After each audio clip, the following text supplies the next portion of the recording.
Boa tarde. Chegamos aqui ao final do nosso segundo dia, encerramento do dia, onde nós vamos ter a honra de receber para discutir o ambiente econômico, o momento atual do Brasil, o presidente da República, Jair Bolsonaro, o que para nós é, mais uma vez, uma enorme honra e um sinal de preocupação do presidente em mostrar a toda a comunidade financeira a visão dele sobre o momento atual do Brasil. Então, para conversar com o presidente Jair Bolsonaro, nós vamos convidar o cientista político Murilo de Aragão. Então, Murilo, por favor, um prazer. Presidente, ministro Paulo Guedes, ministro Ciro, prazer recebê-los aqui.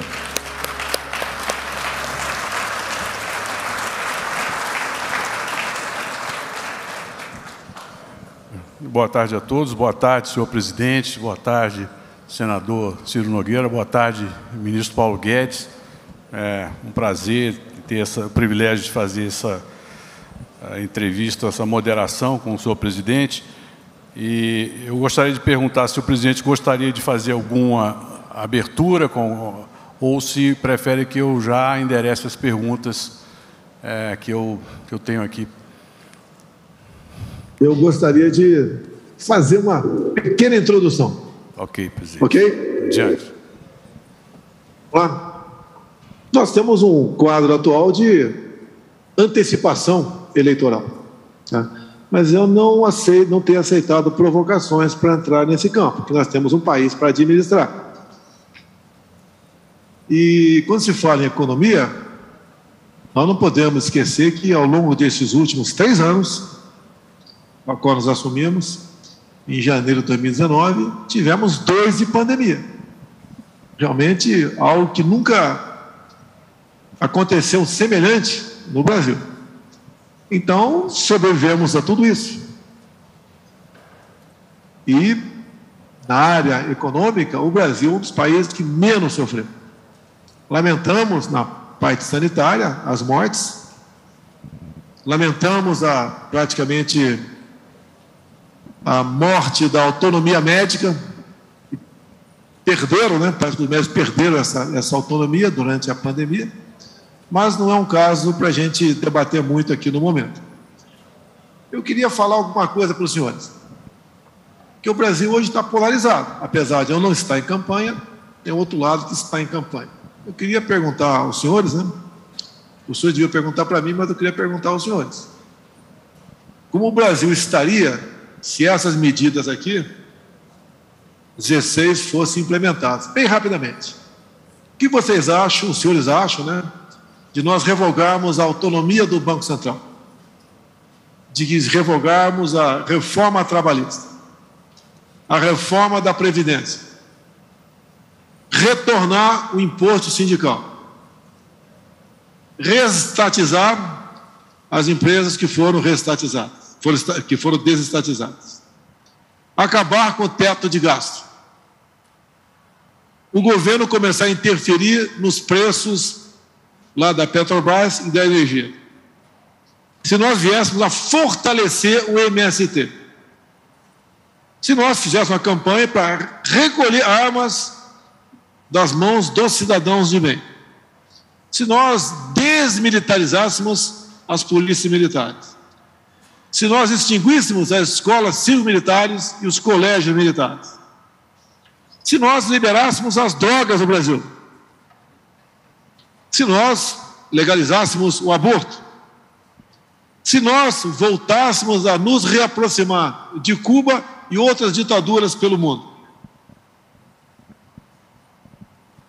Apenas essas perguntas, porque o outro lado defende exatamente tudo isso daí.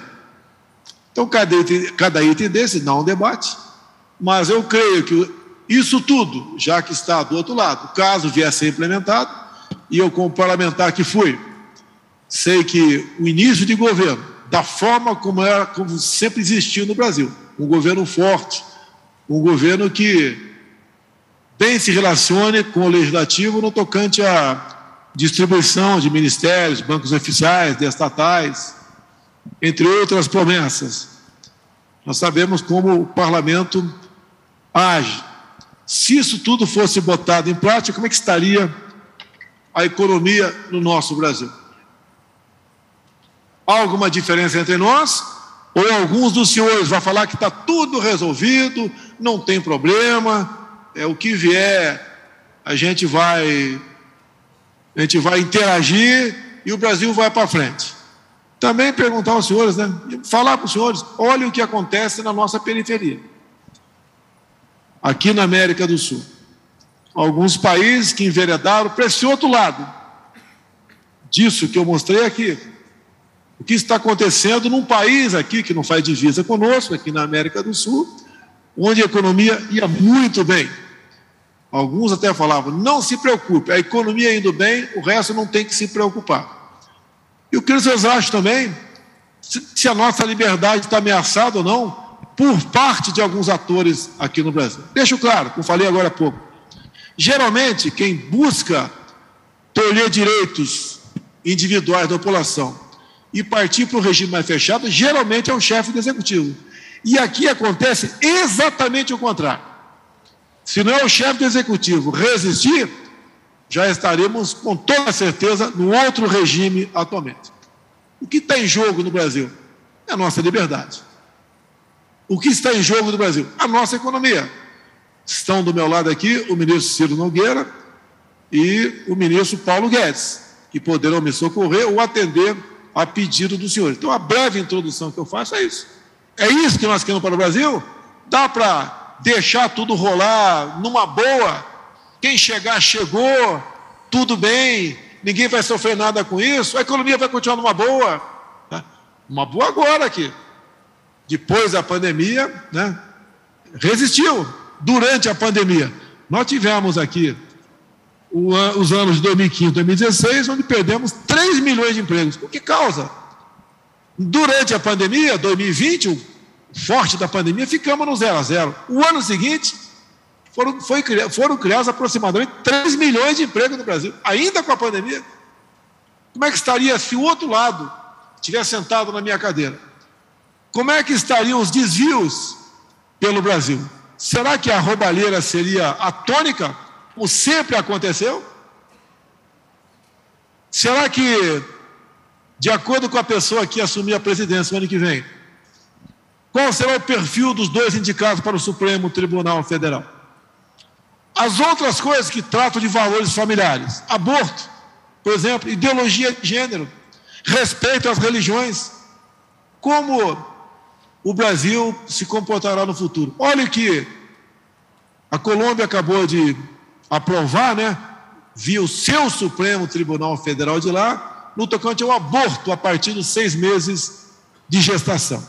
Então, basicamente, de forma bastante, sem entrar em detalhes, há uma diferença enorme entre aqueles que estão polarizados no Brasil. Aquele que acha que vai continuar numa boa, não adianta você estar muito bem financeiramente se não tiver liberdade para ir para a rua. Não quero citar aqui, mas seriam, né, para levarmos em conta a Venezuela, a nossa Argentina para onde está indo, o nosso Chile para onde está indo também. Eles lá ainda têm como buscar uma operação acolhida, como a Venezuela buscou no Brasil. Nós não temos onde buscar operação acolhida, a não ser se montarmos um toco de bananeira e fugirmos para a África, que para a América do Norte eu acho que vai ser difícil. Então, basicamente, para ser bem claro, né, isso já não é o suficiente para pessoas com responsabilidade tomar uma posição. Responsabilidade não é só com a economia, não, é com a vida, é com a liberdade, é com o futuro do seu país. E nós sabemos o que vai acontecer com essa pátria se esses bandidos voltarem para cá.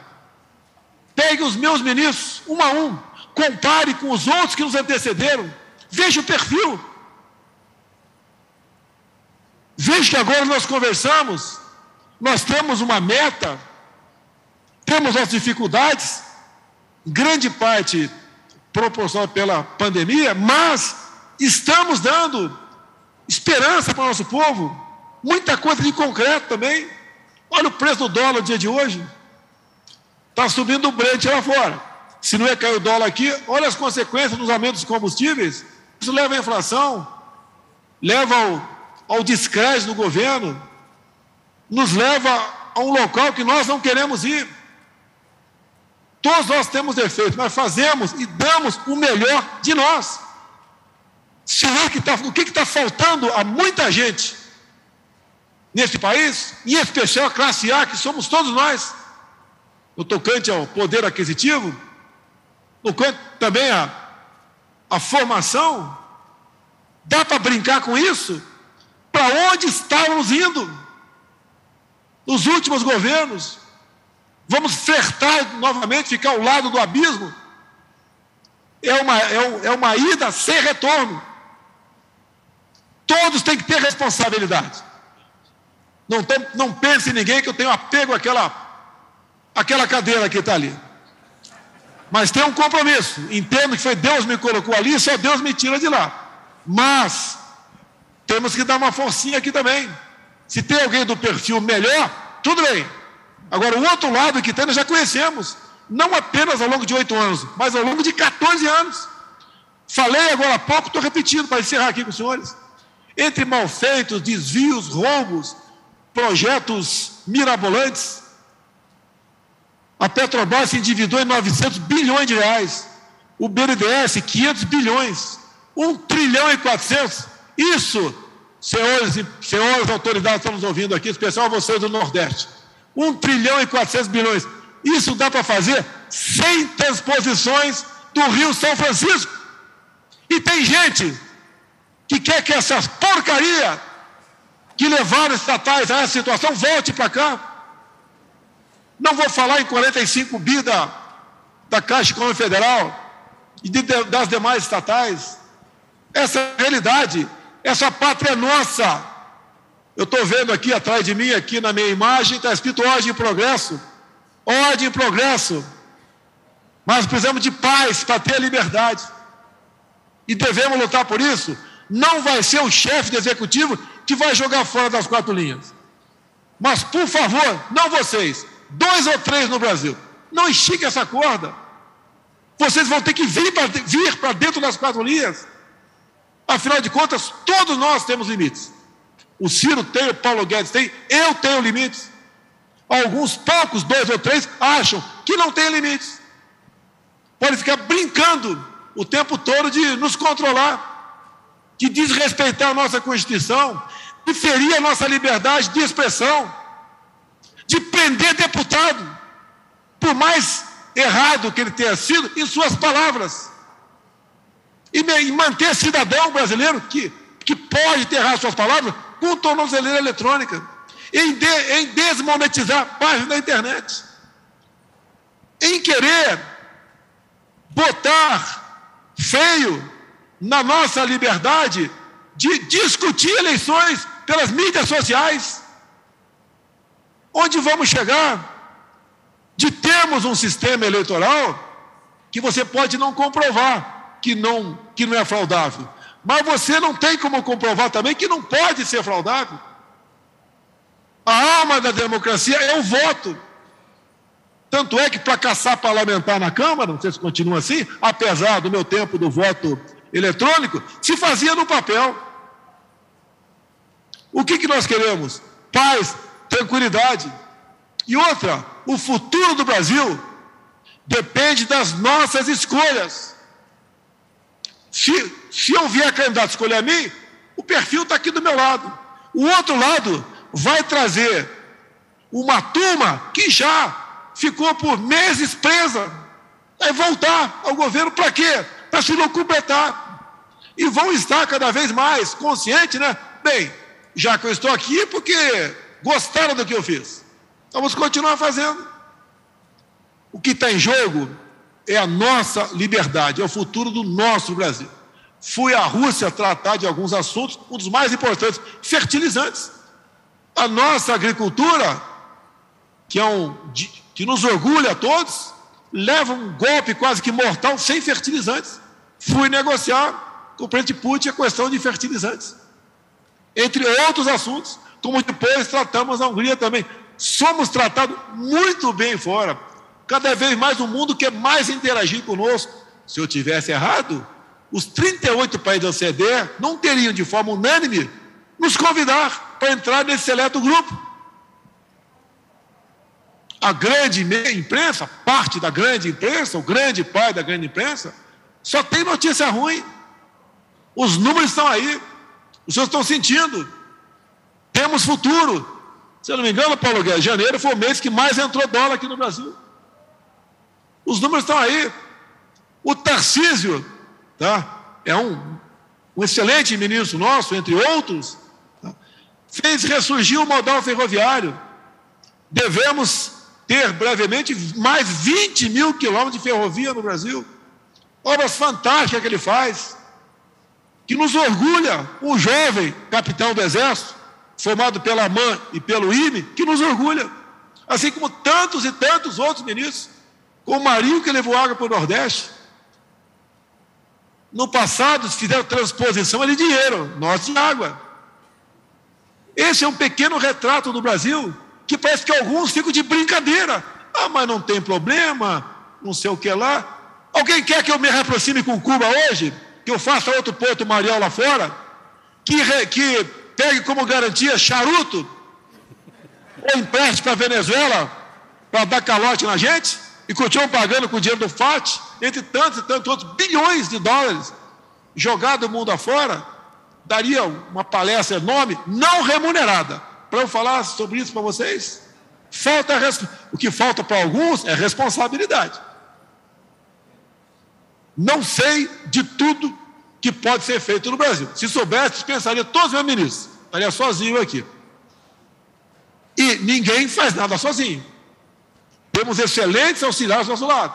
Não é só ministro, nós somos secretários, servidores, pessoas da iniciativa privada, entre outros que nos aconselham, como alguns dos senhores me aconselham.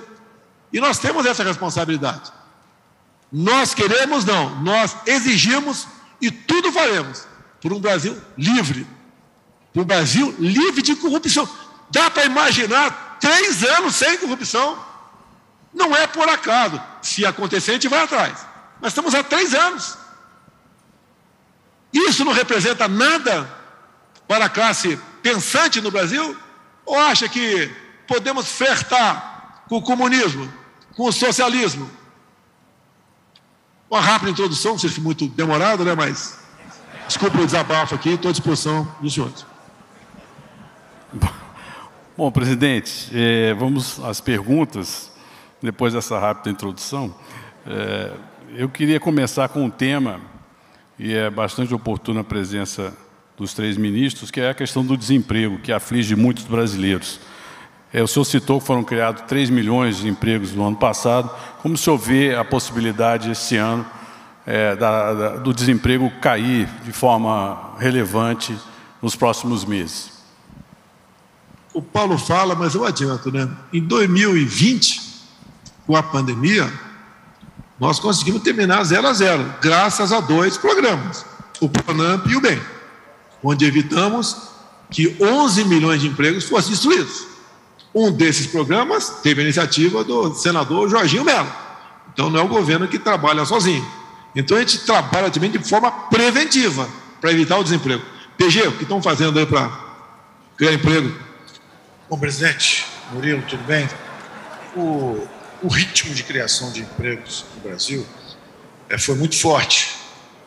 Nós, quando fomos atingidos em março de 2020 pela pandemia, nós perdemos 1.100.000 empregos em 3 meses. Final de março, então foi abril, maio e junho. No final do ano, nós já estávamos quase 0 a 0. O CAGED registrou ganho de 100.000, depois, revendo as contas, parece que era uma perda de 100.000, mas, em resumo, nós criamos aproximadamente 1 milhão de empregos no primeiro ano da pandemia. Então, como bem enfatizou o presidente, em 2015 e 2016, uma recessão autoimposta por políticas incompetentes internas, nós destruímos 1 milhão e meio de empregos num ano e 1.400.000 empregos no outro ano. Então, foram 3 milhões de empregos destruídos em 2 anos. Pois bem, conosco, atingidos pelo Covid, nós, do fundo do poço, criamos 1 milhão de empregos formais em 2020 e 2.700.000 empregos formais em 2021. Isso, então, dá quase 3 milhões formais desde o fundo do poço. Mais 6 ou 7 milhões de empregos informais. Então, o Brasil criou, desde o fundo do poço em 21, em março de 20, ou seja, em 1 ano e 6, 7 meses, nós criamos 11 milhões de empregos formais e informais.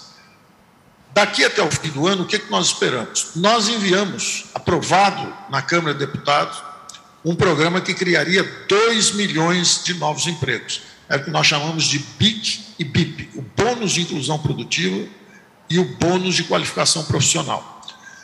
Você pega o salário mínimo, e é algo que o presidente falou durante a campanha também, ele disse o tempo inteiro o seguinte: há regimes que prometem muitos direitos e geram poucos empregos, como é normalmente o sistema obsoleto trabalhista que o Brasil tem. É um regime que, para criar 40 milhões de empregos, colocou 38 milhões de empregos fora do mercado de trabalho. Ou seja, para empregar um brasileiro, você joga o outro ao mar, porque o salário é pouco para quem recebe, mas é o dobro para quem paga. É a cunha fiscal, são os encargos trabalhistas, que é outro objetivo que nós temos, remover e acabar com isso. Tentamos, não conseguimos ainda, vamos insistir. Mas o importante é o seguinte: mandamos esse programa, que podia criar 2 milhões de empregos, com aprovação e apoio do presidente da Câmara, Arthur Lira, e esse programa caiu no Senado, porque o Senado estava envolvido justamente numa outra batalha, numa agenda que não era a agenda de empregos e de crescimento. Nós pretendemos reapresentar isso. Isso pode criar 2 milhões de empregos, fora o ritmo de absorção normal nosso, que tem sido entre 200 mil e 300 mil durante a saída da crise, e agora pode ceder um pouco, mas também há a expectativa de 1 milhão de empregos novos criados pelo ritmo normal de crescimento da economia, que vai ser maior do que está sendo previsto. Erraram na queda, erraram na recuperação e vão errar de novo na previsão desse ano de que o Brasil não vai crescer.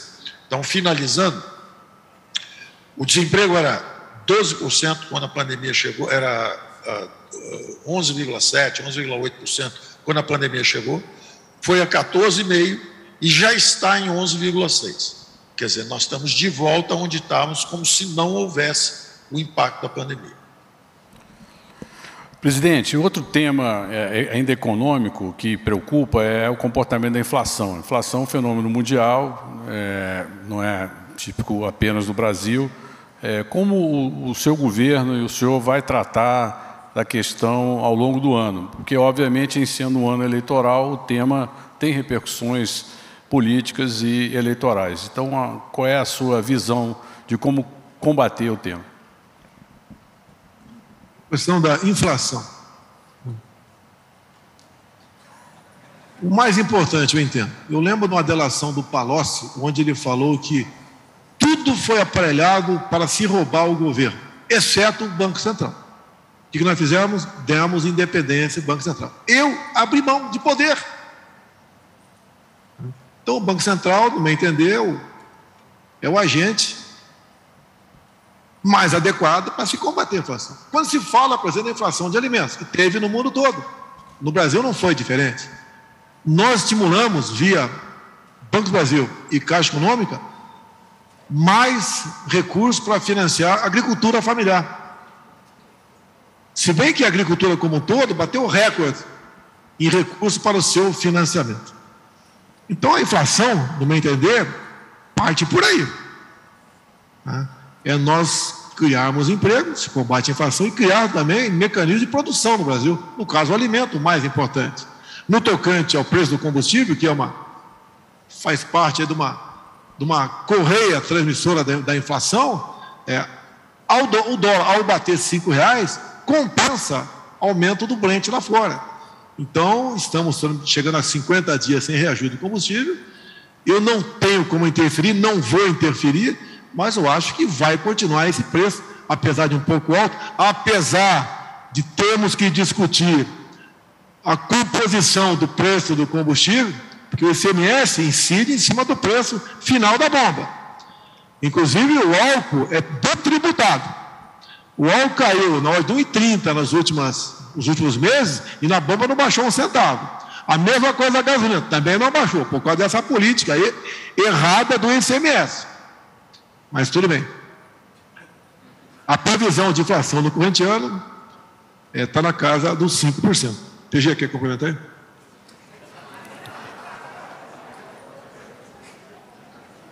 Atacou a questão fundamental. Primeiro, o diagnóstico, você, Murilo, e todos nós sabemos, é que a inflação é um fenômeno mundial. Isso. A inflação saiu nos Estados Unidos de 0 para 7,5%, a maior nos últimos 35 anos. Ela saiu também na Europa, na Alemanha, é a maior inflação dos últimos 40 anos. Na China, a maior dos últimos 30 anos. Então, evidentemente, é um fenômeno global causado por um choque adverso de oferta, justamente o distanciamento social, a contenção, houve um choque adverso de oferta. Adicionou-se a isso, no Brasil, recursos hídricos, lá fora, o petróleo. E 56% dessa alta foi atribuído justamente a fatores de energia e combustíveis.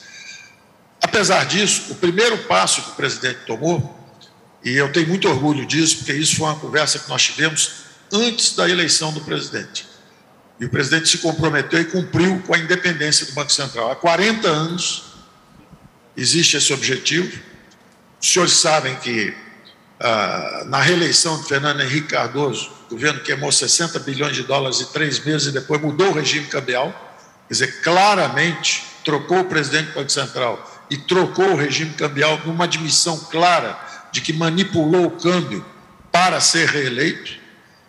Novamente, na passagem do governo Lula para o governo Dilma, houve também muita reclamação do mercado financeiro, que o Banco Central tinha ficado atrás da curva para garantir a transição da Dilma, do Lula para Dilma, e depois, para a Dilma ganhar a reeleição, houve muitas críticas ao então presidente do Banco Central, Tom Bini, que teria trabalhado para a reeleição também, e o presidente corajosamente lançou a independência do Banco Central no momento exato em que o aumento de materiais de construção e o aumento de produtos alimentícios e o aumento de combustíveis começavam. E nós sabemos que a garantia do Banco Central independente é justamente a garantia de um controle inflacionário, é justamente um Banco Central independente, que é um ato corajoso, politicamente transparente, a despolitização da moeda no ano de eleição. Nenhum presidente teve coragem de fazer isso. Nenhum presidente teve a coragem de fazer isso. Então, eu esperava que, pelo menos, houvesse esse reconhecimento pelo destemor político, pela transparência, pelo compromisso com os valores de ter um país com moeda forte. O presidente tomou essa atitude. Então, logo no início de 2021, o Congresso apoiou essa proposta do presidente, tanto o presidente da Câmara quanto o presidente do Senado, e foi um avanço institucional irreversível. Tanto que o outro candidato começou a falar besteira, dizendo que ia rever isso, que ia tirar isso, etc., e na mesma hora teve que se desdizer, porque o estelionato eleitoral, através da politização da moeda, foi varrido do cenário institucional brasileiro. Tocar num assunto que é extremamente importante, ou seja, é vital para o Brasil. O Supremo Tribunal Federal está discutindo um possível novo marco temporal para se demarcar terras indígenas. O placar está 1-1, o ministro pediu visto. Se for aceito um novo marco temporal, nós que já temos no Brasil uma área demarcada como terra indígena, equivalente à região sudeste, Minas, São Paulo, Rio e Espírito Santo, teremos mais uma área equivalente à região sul, Rio Grande do Sul, Santa Catarina e Paraná. E pela localização geográfica dessas novas áreas, teremos mais uma área, tamanho do estado de São Paulo, inviabilizada para o agronegócio. Será um fim do Brasil. Vejam o perfil dos ministros do Supremo, que são favoráveis e são contrários a isso. Se isso for aprovado, é o fim do Brasil. Essa preocupação passa, obviamente, por vocês, que vão eleger o presidente esse ano. Então, de acordo com o perfil do presidente que assumiu o ano que vem, ele bota mais 2 dentro do Supremo e vocês sabem para que lado vai pender essa balança. Então, tem muita coisa em jogo no corrente ano, mais que a nossa vida, a nossa liberdade e a nossa independência.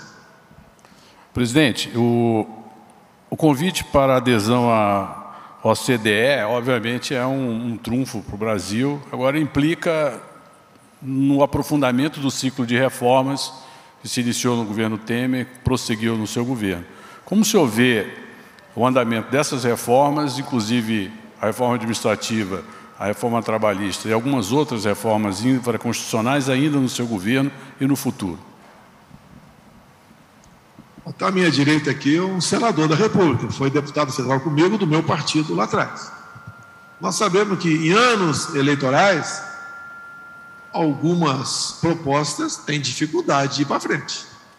Nós apoiamos a reforma administrativa, até porque ela atinge os futuros servidores, não os atuais. Então, privatizações, por exemplo. Temos os Correios, está na iminência de sair, está lá no Senado. Tem também a Eletrobras. São reformas que nos interessam. Mas o parlamento é muito sensível nesse momento. Eu lembro em 2002, o presidente era o FHC. O ministro do Trabalho era Francisco Dornelles. Eu votei favorável a uma reforma trabalhista semelhante à do Temer. Quase perdi meu mandato, porque fomos massacrados, em especial na internet. Não era muito forte naquele momento, mas a internet teve seu peso, como nós estivéssemos trabalhando para revogar, deixar de existir, suprimir, com hora extra, com licença gestante, com férias, com fundo de garantia, etc. Então, essas reformas nossas, como se fala administrativa, que não atingem os atuais servidores, o parlamento fica sensível à campanha que vão fazer contra eles, caso o parlamentar vote essa proposta. Pode ser aprovado no corrente ano? Pode, mas é um complicador a mais. É o ano para a gente aprovar o que pode ser aprovado, porque o parlamentar busca a reeleição dele. Eu fui parlamentar por 28 anos, então sei como funciona e sei como votei também no passado.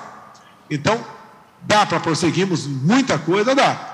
Mas o momento agora é de aprovar o que é possível ser aprovado para a gente prosseguir, com a nossa busca sempre maior da liberdade econômica, de iniciativa, etc., fazemos o Brasil melhor lá na frente. DG.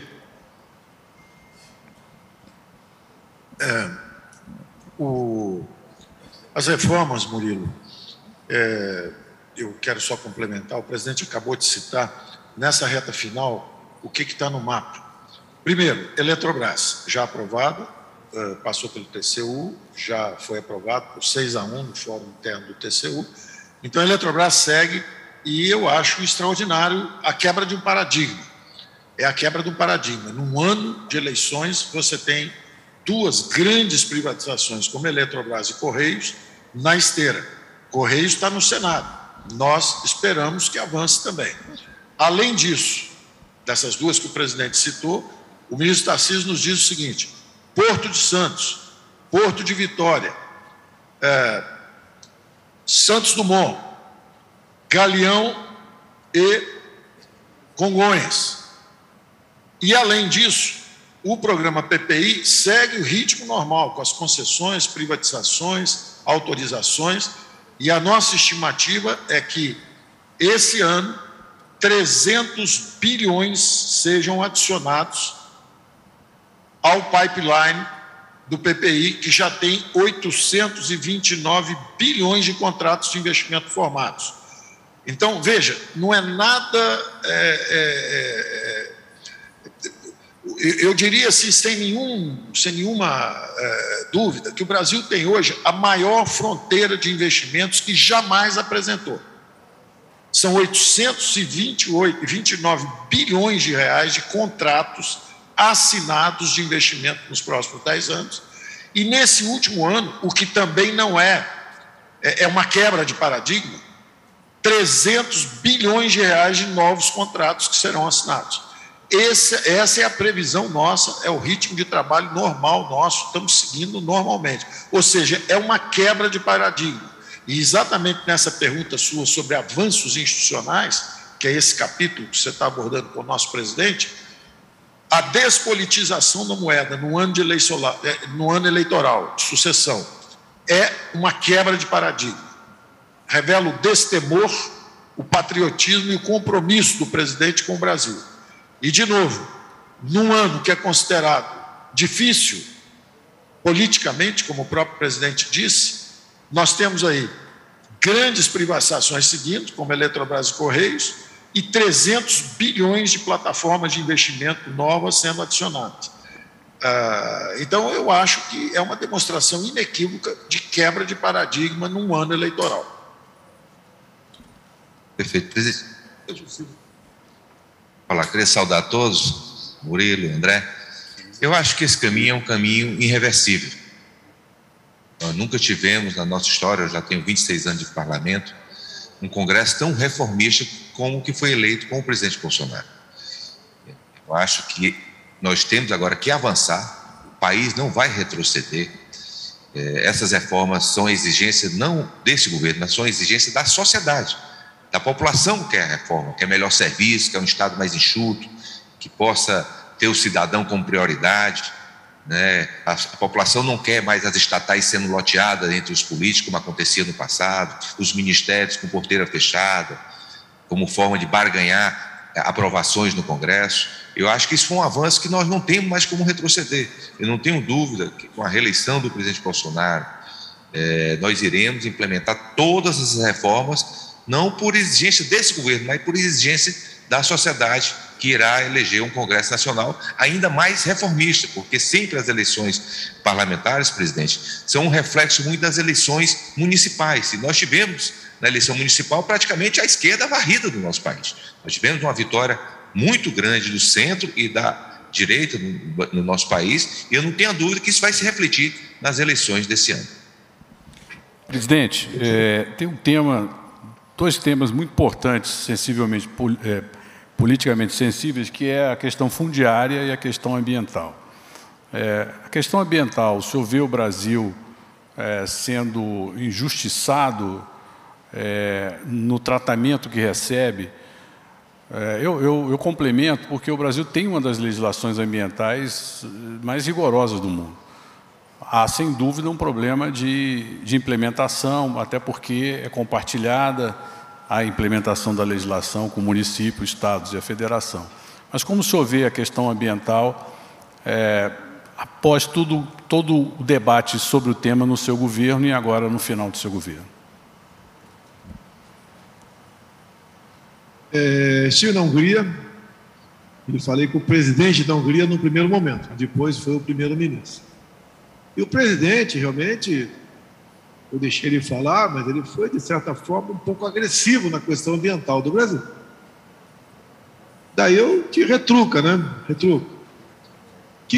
Eles nem sabem o que é. Tem mata ciliar por aqui? Como estão as florestas? A gente cita como é que está o Brasil. Mais de 60% está preservado no Brasil. Nós temos a fonte de energia elétrica de quase na hora de 70% também, limpa. O Brasil é um exemplo para o mundo. O Brasil devia ser seguido. As suas políticas deviam ser seguidas. Agora, quem chega lá fora é da mídia. Eu até não quero citar aqui, mas citei, a tua fonte deve ser tal rede de televisão. Só pode ser essa. Quando se fala também em combustíveis fósseis, é a mesma coisa. O Brasil é um exemplo. Agora, por que atacar o Brasil? Primeiro, que nós temos a grande parte da mídia que não fala a verdade. Até pela formação de jornalistas, que é terrível, terrível. E, por outro lado, a verdade não se faz presente. A nossa legislação ambiental, como você bem diz, aí é das mais rígidas do mundo, ninguém tem isso. Nós, inclusive, estamos reflorestando as cabeceiras do São Francisco. Não podemos falar pela transposição sem preservarmos as nascentes. Estamos fazendo isso. O mundo lá fora não faz isso. E a questão ambiental é uma arma porque os nossos commodities, os produtos do campo, concorrem com alguns países e, obviamente, a gente é atingido por causa disso. A própria região amazônica nossa, com o passar do tempo, ela foi ampliada, foi majorada para atender interesses fiscais de governadores. E a região que pega fogo é quase sempre a mesma. Não quer dizer que não haja desmatamento, sim, existe. Há incêndio, fogo, incêndio, sim, existe, mas não da forma como é propalado por aí. Não conseguimos, nos primeiros 2 anos de governo, porque o presidente da Câmara naquela época tinha um compromisso com a esquerda, né, e não conseguimos avançar na regulação fundiária. Temos projeto nesse sentido, que deve ser aprovado, com toda certeza. Por outro lado, estamos fazendo muito na titularização pelo Brasil. São pessoas que eram ferrenhamente defensores do PP, que agora voltaram para o nosso lado, são conservadores, são de direita, porque foram valorizados por nós. Nós reconhecemos o valor dessas pessoas, nós demos para ele um título de propriedade. E dizer você agora, você não está mais escravo do MST. O que você produzir nessa terra, você vai deixar para seus filhos e netos. E essa regulação fundiária está vindo por aqui, trabalha a Tereza Cristina, trabalho do Geraldo, que é o chefe do INCRA, né? Como quase todas as viagens nossas, entregamos centenas de títulos pelo Brasil, tiramos a força do MST. Alguém tomou conhecimento dos 3 anos de invasões por parte do MST? Tomaram conhecimento disso? Não. Algumas poucas invasões ocorreram pontualmente, foram rapidamente debeladas. Então nós estamos demonstrando o que viemos e o que estamos fazendo nessa área. E com a aprovação da regulação fundiária, qualquer foco de calor no futuro, por satélite, obviamente, nós vamos saber a quem pertence o CPF daquele foco de incêndio, ou daquele foco de calor. Estamos trabalhando dessa maneira. Agora, quando se fala em Pantanal, por muitas vezes, a massa de matéria orgânica que se acumula naquela região, e quando não há incêndios normais que acontecem anualmente, quando se acumula, há um excesso 2, 3 anos depois. Mas nada se compara com o incêndio na Califórnia, nada se compara com, por exemplo, o incêndio que está acontecendo na Argentina agora, que parece que a mídia brasileira desconhece. O Brasil vai indo bem. Catástrofe acontece, mas não é isso que é propalado aqui dentro e é comprado lá fora. Isso nos atrapalha bastante. Mas estamos vencendo também esse desafio, né, que é a guerra da informação. Presidente, se eu pudesse complementar, eu acho que a verdade está sendo estabelecida. Hoje mesmo nós tivemos uma grande reunião aqui do Comitê Interministerial de Mudança do Clima e Crescimento Verde, em que nós tivemos uma apresentação aqui, que foi acompanhada por mim, pelo ministro Paulo Guedes, diversos outros ministros, de números que eu tenho certeza que vai nos orgulhar ao nosso país e ao mundo, que nós iremos apresentar até o final do ano na COP, na pequena COP que vai acontecer no final do ano. Então, eu tenho certeza que a verdade está sendo estabelecida, as metas estão sendo todas superadas. Aquelas pessoas que esperavam, presidente, na COP, que o país ia ser massacrado, voltaram de lá muito decepcionados. Eu tenho certeza que esse tema, que é muito importante para a imagem do nosso país, para os empresários, sei da preocupação dos senhores empresários com esse tema, podem ter certeza que existe uma determinação do presidente desse governo de nós termos índices que serão motivo de orgulho para o nosso país nessa área ambiental. Murilo, importante, como você disse no início, né? Houve um início muito conflituoso e a explicação é muito simples. Como disse o presidente, havia muita invasão de terra, o MST atuante no campo, e o presidente ganhou justamente com uma plataforma de proteção à propriedade privada contra as invasões e tudo isso. Então esse combate, que era uma disputa política interna, ele transbordou lá para fora, e várias vezes em apresentações lá fora nós enfrentamos esse desafio de comunicação. Quero explicar o seguinte: olha, o que era uma defesa de propriedade de terra passou a ser percebido como, na verdade, um apoio a desflorestamento, queimar floresta para produzir agricultura, e não era nada disso, nunca foi nada disso. A ministra Tereza Cristina sempre foi muito clara a respeito disso. É possível aumentar, não só como o presidente apontou, é um dos países que tem uma legislação ambiental muito, você apontou, uma legislação ambiental bastante rigorosa, mas também é um dos países, como o presidente apontou, que mais preservaram seus recursos naturais. Então, isso transbordou lá para fora, essa guerra política interna foi levada lá para fora e nos prejudicou muito. Mas o que está acontecendo? Mudou o eixo completamente. O nosso acesso ao OCDE é um atestado que essa questão está sendo compreendida. Quer dizer, eu incluí o Brasil na lista de acesso, eu sei disso porque nós conversamos com a secretária de Tesouro americana, ela avisava, falava, olha, financeiramente tudo bem com o Brasil, está indo bem, agora presta atenção nessa coisa verde. Eu dizia, a senhora vai ver que mudou o eixo aqui dentro, agora nos ajude no acesso ao OCDE. O Matias Cormann, e aí, só brevemente a minha palavra final sobre isso, o Matias Cormann, que é o secretário-geral da OCDE, ele finalmente entendeu e adotou e criou agora o sistema de 2 pilares. E o Brasil será um protagonista. Como disse o ministro Ciro, o presidente da República e o ministro Ciro estão coordenando as reuniões interministeriais aqui com o ministro Juca também. Nós até brincamos internamente, dizemos que é o Juca Verde, o ministro Juca Verde, porque ele está levando essa visão nossa, esse novo eixo de percepção, que é o seguinte, são 2 pilares. Quem mais polui o mundo são os países avançados. 30% do fluxo anual é a China, 15% são os Estados Unidos, 14% é a Europa e 1,7% é o Brasil. Então, o Brasil não é um grande poluidor. O problema em relação ao Brasil é a preservação das florestas, é o que eles querem. Mas nós precisamos receber pela prestação de serviços ambientais. Então, nós já estamos fazendo nosso movimento aqui e seremos protagonistas. Estamos criando um mercado de crédito interno de carbono. Já criamos o CPR Verde, justamente para pagamento, pela primeira vez no Brasil, uma ferramenta para pagamento de serviços de preservação ambiental, e o secretário-geral da OCDE concluiu, de acordo conosco, o seguinte, daqui para frente o sistema tem 2 pilares. O primeiro pilar, vamos tributar os poluentes, os poluidores. Só que o Brasil é um pequeno poluidor. Ele não polui tanto quanto China, Estados Unidos e Europa, como os avançados.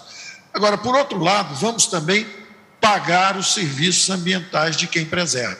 E nesse espaço estão Brasil, particularmente Brasil, Índia e Indonésia. E nós 3 já temos um acordo entre nós, os 3 países emergentes, que é o seguinte, em vez de termos cada um mandato de 1 ano, o G20 é presidido agora pela Indonésia, o ano que vem pela Índia e no ano seguinte, em 24, pelo Brasil. Em vez de termos 3 mandatos breves, vamos ter um mandato de 3 anos com rodízio, com revezamento no comando. E estamos acertando entre nós exatamente isso, que nós vamos prestigiar muito essa questão verde, vamos assumir o protagonismo no mundo, porque o Brasil é a maior potência verde do mundo. Então, o Brasil é a maior potência verde e a 4ª maior potência digital. Então, justamente nesses temas que são o futuro, verde e o digital, o Brasil vai assumir o protagonismo. Tarcísio, se for possível, o Murilo, se for possível, dá a palavra para o Tarcísio aí, que ele está... ia dar, participar, contribuir. Não, vamos sim, eu ia perguntar aqui sobre concessões. Presidente, aqui o Tarcísio deu um show aqui já. Então, aproveitando a deixa do presidente, eu queria... Bom, primeiro o ministro Tarcísio esteve sempre envolvido na questão de concessões, lá atrás, atravessou o governo Temer, o governo Bolsonaro, os resultados são expressivos. Como se vê, e aí a pergunta ao presidente e ao ministro Tarcísio, como se vê o futuro desse processo de concessões e autorizações? Inclusive tem um debate no Supremo Tribunal Federal também sobre concessões que foram transferidas, né, um debate importante no Supremo. Então, como se vê essa evolução desse tema no ambiente eleitoral e no ambiente pós-eleitoral? Bom, vai lá, ministro. Presidente, boa tarde. Paulo, Ciro, boa tarde Murilo, boa tarde a todos. Olha, nós vamos caminhar para ter a infraestrutura mais privada do mundo. O programa de concessões brasileiro é um programa bem sucedido, é um programa muito bem estruturado. A gente sempre fala que nós temos o que o investidor quer, que é um grande mercado consumidor, um grande portfólio. Nós temos excelentes ativos, uma modelagem muito sofisticada e a gente está procurando responder os anseios dos investidores em termos de resultado, né, em termos de retorno. Então, eu diria que o nosso programa está sendo bastante consistente e vai nos levar a ter a infraestrutura mais privada do mundo, porque a gente vai ter agora ferrovias autorizadas, a tendência é que a gente tenha a migração das ferrovias concedidas para o regime de autorização no futuro, pelos mecanismos que foram criados na lei de autorizações. Nós vamos ter muitas rodovias concedidas, todos os aeroportos da Infraero transferidas para iniciativa privada, o saneamento básico na mão da iniciativa privada, graças ao marco do saneamento, a geração e a transmissão de energia também privadas, graças à privatização da Eletrobras. Então, vamos caminhar em todas as frentes para ter uma infraestrutura bastante eficaz, bastante eficiente, com uma matriz de transportes cada vez mais equilibrada, mais sustentável e mais barata. Isso vai reduzir bastante o custo do Brasil.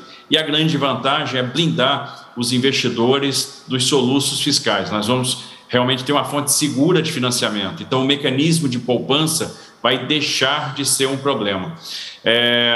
Todo o esforço está sendo feito para proporcionar segurança jurídica para o investidor. Inclusive, essa questão que estava sendo discutida no Supremo, né, que é uma discussão acerca do artigo 27 da Lei 8987, da Lei de Concessões, cuja a constitucionalidade foi questionada, acho que está evoluindo muito bem. É o que tem permitido, por exemplo, a transferência de controle de vários ativos, a gente tem feito isso com alguma frequência, é o que viabilizou, por exemplo, a linha 6 do metrô e a operação de financiamento da linha 6 do metrô de São Paulo. Então, era importante a consolidação desse entendimento, por ser algo até muito presente nos nossos contratos, no nosso dia a dia, e há uma tendência favorável no STF com relação a este tema. Então, houve um primeiro voto, houve uma interpelação, um pedido de vista, uma mudança, um segundo voto que foi já favorável à constitucionalidade do artigo 27, há uma mudança, então, de tendência, a gente deve consolidar a segurança jurídica, a possibilidade de fazer essas transferências de controle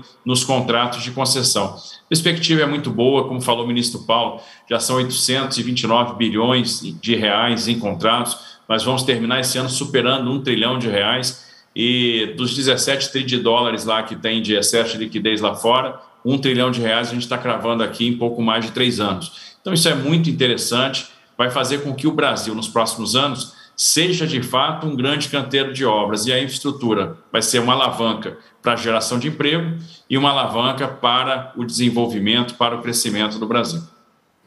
Muito bem. Presidente, eu queria fazer uma pergunta de natureza política, eu só tenho o auxílio luxuoso do senador Ciro.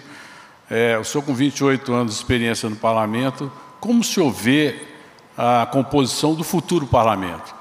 Quer dizer, há uma modificação em curso por conta da legislação eleitoral, uma redução de partidos, a discussão sobre federação de partidos, mas como o senhor vê, como é o jeito que o senhor vê, e com o ministro Ciro também, a composição do futuro Congresso Nacional? Porque, no fundo, essa é uma grande preocupação para o investidor, para saber se todos os avanços institucionais que ocorreram nos últimos anos no Brasil terão a sustentabilidade no próximo ambiente político, no próximo ambiente legislativo. Presidente. Lá atrás, quando se reclamava do Congresso, Ulisses Guimarães respondia: espere o próximo. O que eu posso dizer para os senhores? As eleições de 2018, houve uma grande melhora do parlamento. E eu tenho certeza, com a liberdade das mídias sociais que temos no momento, onde a população cada vez mais conhece o que é cada poder, como esses poderes interagem e quem está na frente dele. O povo sentiu na pele, por ocasião da pandemia, alguns prefeitos abusando e a Câmara de Vereadores não fazendo nada. Eles aprenderam a dar valor agora também a um voto para um vereador, que muitas vezes a pessoa não dá bola, não se preocupa, mas o que aconteceu em 2018 e o que vai acontecer agora em 2022, no meu entender, haverá uma grande melhora das casas legislativas, porque a renovação é salutar. Houve a renovação já do Supremo Tribunal Federal, com 2 que eu indiquei. e quem for eleito indica mais 2. Ou seja, praticamente 40% do Supremo vai ser renovado também. E você, povo, é que vai dizer o perfil, porque o perfil vai estar de acordo com aquele presidente que você eleger. E hoje em dia, né, com a nova legislação eleitoral, tá, com a diminuição do número de candidatos até, que vai dar para fazer uma melhor depuração do que está acontecendo, eu acredito que o Congresso de 2023, com todo respeito aos atuais, que tem muita gente boa lá, mas vai melhorar e muito, e vai se direcionar mais para o centro, para a direita, abandonar a esquerda, que a esquerda é o sinônimo do fracasso, da corrupção, do atraso. Então, acredito que vamos melhorar o parlamento e vamos ter menos dificuldade para aprovar reformas no futuro. Ciro. Eu não tenho dúvida, presidente, que nós vamos ter um Congresso ainda mais reformista, né? É um caminho, como eu volto a dizer, Murilo, é um caminho sem volta. Você que é um cientista político já experiente, pode olhar, historicamente, toda eleição do Congresso Nacional ela é um reflexo do que aconteceu nas eleições municipais. Então, eu acho que nós vamos ter um Congresso ainda mais reformista. Acho que as pessoas que atrapalharam, tiveram muitas pessoas que atrapalharam uma série de reformas que poderiam ter sido aprovadas, terão muita dificuldade de se explicar para a população. Existe um sentimento da população de ter um Estado mais enxuto, que preste melhor serviço à população. Essas reformas que nós poderíamos ter aprovado, que poderíamos ter um país muito melhor hoje. Às vezes eu fico me perguntando, Murilo, o que seria do Brasil se nós tivéssemos chegado na pandemia e nós não tivéssemos aprovado a reforma da Previdência, por exemplo. Nós não tivéssemos preparado o nosso país para enfrentar este momento em que nós fomos capazes de investir mais de 700 bilhões de reais para cuidar da população e proteger emprego e as empresas do nosso país. Então, essas situações foram importantíssimas e eu não tenho dúvida, nós iremos ter um quadro político mais enxuto por conta do fim das coligações. Achei um retrocesso a manutenção dessas federações, que isso aí apenas foram criadas para manter alguns partidos que já deveriam, que não tem mais representatividade popular, porque não tem voto, mas nós iremos ter um quadro mais enxuto, e eu tenho certeza, um quadro político ainda melhor a partir do próximo ano. Presidente, ainda se referindo um pouco ao convite da OCDE, e ao ambiente de negócios, o Brasil criou 3 milhões de empresas no ano passado, acho que aparentemente. Mesmo assim, a nossa burocracia ela é infernal. Como o governo trata do tema agora na reta final? O tema continua prioridade para o senhor, para a equipe econômica, desburocratizar, digitalizar o governo, simplificar a vida do cidadão, simplificar a vida do empresário, do empreendedor, do pequeno empreendedor. Como o senhor vê esse tema? É um tema que nos é muito caro. Você pode ver, a lei da liberdade econômica também ajudou a gente a enfrentar a pandemia. Não sabia que ia acontecer na frente, né? Mas ajudou a enfrentar a pandemia. As normas regulamentadoras, que o Marinho trabalhava lá com o Paulo Guedes, não era ministro ainda, trabalhou para dar uma certa saneada nelas, eram milhares de normas. Caiu a metade praticamente. Imagine, um fiscal, ao ir no banheiro da tua empresa, tinha 45 itens para te multar, passou para 4. Então isso, a digitalização do governo também. Olha o PIX, como é que nasceu o PIX? Depois do auxílio emergencial, de 2020 e 2021, né? Onde só em 20 gastamos o equivalente a 15 anos de Bolsa Família, nós cuidamos do povo. Nós temos a sensibilidade para atender os mais humildes. Tivemos, então, num primeiro momento, aproximadamente 40 milhões de pessoas que nunca tinham entrado no banco e passaram a ter uma conta bancária, onde, então, veio a ideia do PIX, que ajudou em muito os mais humildes a fazer negócio, sem tarifa, sem taxas. Algo fantástico, não deixou de ser uma desburocratização. A pessoa com o cartãozinho do PIX na mão passou a ser um microempresário. Então, isso tudo, entre outras coisas que o Paulo Guedes pode complementar aqui, talvez o Ciro também, é a marca do governo, a marca da nossa responsabilidade, compromisso em tirar o Estado do cangote do povo. Quanto menos Estado, melhor. Olha que está publicado no Diário Oficial da União de hoje. é um ato vinculante, uma norma vinculante, que é o termo, né? Parecer vinculante da Advocacia Geral da União, que depois de assinar vira lei, os empresários não precisam mais pagar, por exemplo, contribuição previdenciária em cima do ticket alimentação.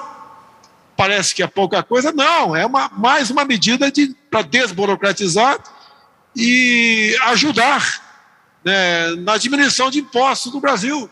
Então, é uma afinidade de coisas que vão fazendo constantemente, onde nós, do pessoal, tem iniciativa de buscar alternativas, né? Muitas vezes eu sou surpreendido por parte de assessor, por parte de ministro, de boas medidas a caminho. Então, tirar o Estado de cima do povo, isso é fundamental. E desde o primeiro momento trabalhamos em cima disso.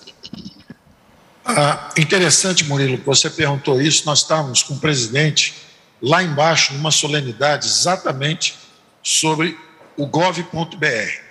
A Secretaria de Desburocratização, Gestão Digital, Gestão e Governo Digital, tem justamente a figura do secretário Caio Paz Andrade, que foi um grande empreendedor no campo de digitalização, e nós fizemos uma revolução silenciosa. Nós estamos lá embaixo agora, o presidente anunciando a identidade nacional, a identidade única. Em vez de termos várias identidades, 500 documentos diferentes, CPF, identidade, cadastro comercial, tudo, cada brasileiro agora tem a identidade única, a identidade digital.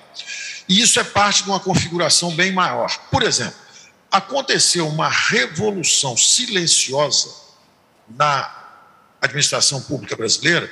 Todo mundo está olhando para a reforma administrativa, pedindo a reforma administrativa, só que nós já fizemos. Não aconteceu a regulamentação do futuro ainda, porque a reforma administrativa não progrediu ainda no Congresso. Mas a reforma administrativa atual já aconteceu. Vou dar um exemplo do nosso ministério. Eram 5 ministérios que gastavam 15 bilhões. Hoje é um só que gasta 10. Da mesma forma, houve um desdobramento dessa dimensão digital. O presidente é um fenômeno digital. Ele ganhou uma eleição nas redes sociais digitais. O Brasil é o 4º maior mercado digital do mundo. O Brasil ganhou o prêmio de primeiro governo digital das Américas, à frente dos Estados Unidos e do Canadá, e o 7º melhor do mundo. E os desdobramentos estão aí. Como disse o presidente, primeiro o PIX, as transações, a segurança das transações financeiras digitais. Logo depois, a prova de vida do INSS. Você não precisa mais ir fisicamente a lugar nenhum. A lei de liberdade econômica. Agora você vai só a um órgão. Em vez de você ir à junta comercial, à prefeitura, ao imposto de renda e ficar 6, 7 meses na fila, agora é tudo de uma vez só, com um documento digital. Então, houve um choque digital no governo. De novo, os governos anteriores criaram 240, 260 mil empregos liquidamente, inchando a administração pública e baixando a produtividade, e acaba até pagando salários mais baixos, porque você não é sustentável fiscalmente no tempo. Nós conseguimos o contrário, nós conseguimos cada vez, com os serviços digitais mais eficientes, melhorar a prestação de serviço para a população. Você hoje consegue se aposentar em 40 minutos, 30 minutos, você entra digitalmente e se aposenta, se tiver satisfeito todos os requisitos. Transferimos para 68 milhões de brasileiros vulneráveis transferência direta de renda, através justamente de um banco digital, está na Caixa Econômica. Então, isso está acontecendo todo dia. O Brasil é considerado fronteira, protagonismo na economia digital. Isso está ficando cada vez mais claro. Lá fora, nós estamos em todos os comitês, nosso CDE, por exemplo, nós estamos nos comitês principais de digitalização, de modernização do Estado. Essa transformação digital está acontecendo. Gente, além disso, se eu me permite, rapidamente, tem a chegada do nosso 5G, né? E foi muito bem aqui, foi um exemplo a implantação do nosso país, graças ao trabalho do nosso competente ministro Fábio Faria, que está até aí no plenário. Nós vamos agora, no final do ano, no final do mês, Murilo, inaugurar a primeira fazenda 5G do nosso país, com a presença do presidente, e graças a Deus lá no meu Piauí. Então, você imagina o que vai ser de transformação, fruto de uma gestão competente de ministros que implementaram toda essa revolução digital no nosso país. Bom, vou fazer a última pergunta, que se refere um pouco à pandemia, ao fim da pandemia, a economia informal. A pandemia mostrou a importância da economia informal no Brasil. Agora que nós caminhamos para o final da pandemia, como o senhor vê e os ministros presentes veem o final da pandemia, a retomada da economia e como lidar com a retomada da própria economia informal, que provou ser muito importante como um colchão de proteção social. Ainda que o ideal, obviamente, como disse o ministro Paulo Guedes, é que o emprego formal fosse barato e não jogasse fora, né, o trabalhador para a informalidade. Eu acho que isso é um tema que envolve a desigualdade e que será abordado durante a campanha eleitoral. Qual é a opinião do governo? E depois, presidente, o senhor também faça as suas considerações finais e se os ministros também assim quiserem. Obrigado. Pandemia. O governo federal comprou mais de 400 milhões de doses de vacina. É um governo que atendeu a população, apesar das críticas, de certos rótulos que não condiziam com a verdade, como um governo negacionista. Nós fizemos a nossa parte. Somos um dos países que mais vacinou no mundo. Lamentamos as mortes, mas, pelo que tudo indica, estamos chegando ao final da pandemia. Quanto à informalidade, é o mercado que vai se ajustando naturalmente. Obviamente, eles têm que ter liberdade para trabalhar. Temos estudos agora, de fora do Brasil inclusive, que as medidas restritivas de lockdown, toque de recolher, aquela famosa fique em casa, economia te vê depois, não ajudou a diminuir, a diminuir o número de óbitos, né? E foi um golpe quase que mortal na economia.